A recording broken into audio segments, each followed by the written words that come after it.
Shalom dan salam damai di dalam kasih Tuhan Yesus bagi kita semua, para umat-umat Tuhan.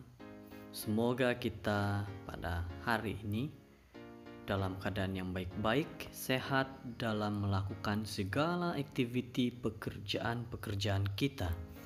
Saudara-saudara yang terkasih, judul renungan kita adalah Jalan yang Damai dalam Yesus.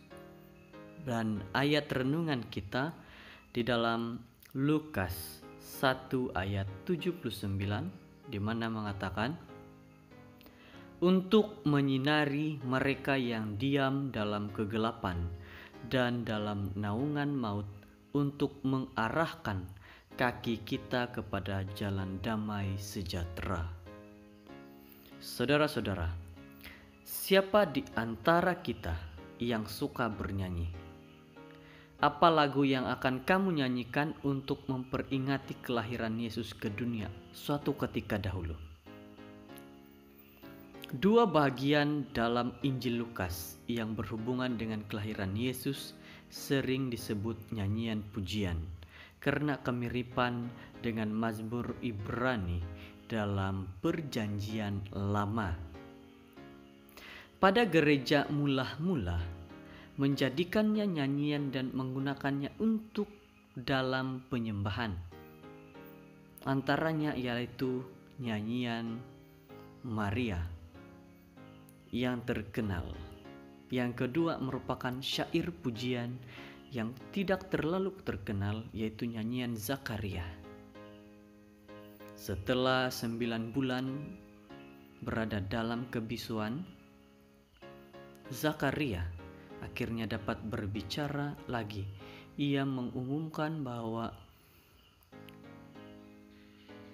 bayi ajaib yang lahir bagi ia dan Elizabeth itu akan dinamai Yohanes. Kemudian dipenuhi oleh Roh Kudus. Zakaria bernubuat akan kesetiaan dan keselamatan dari Allah yang akan dia nyatakan melalui Mesias.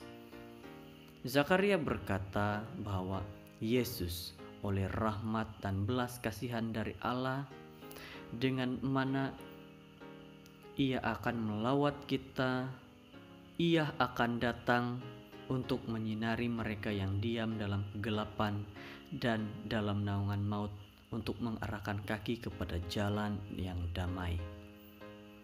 Memiliki pandangan baru terhadap kelahiran Yesus ke dunia ini memperhatikan perkataan Zakaria dalam nubuatan dan luapan sukacitanya.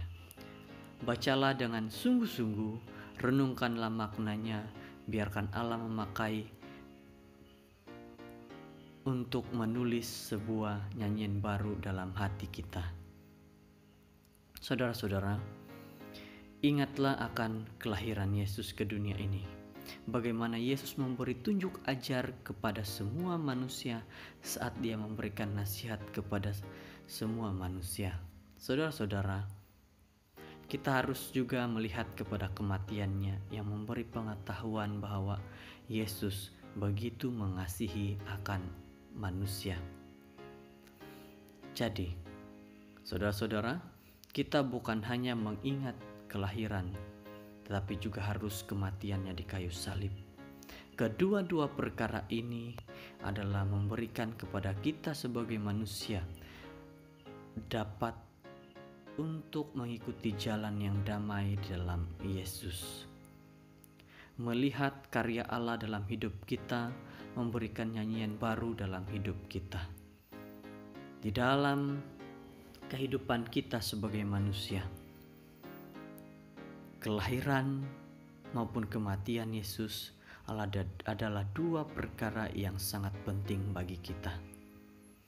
Apabila kita melakukan pelayanan, kita harus mengingat bagaimana Yesus berusaha untuk datang kepada manusia untuk memberitahu bahwa ia mengasihi dan ia mau mengajar manusia akan perkara-perkara kebaikan. Inilah renungan kita pada saat ini. Semoga memberikan kepada kita suatu pengetahuan bahwa kematian maupun kelahirannya adalah perkara yang sangat penting bagi kita di dunia saat ini. Terima kasih, kiranya Tuhan terus memberkati satu persatu kita.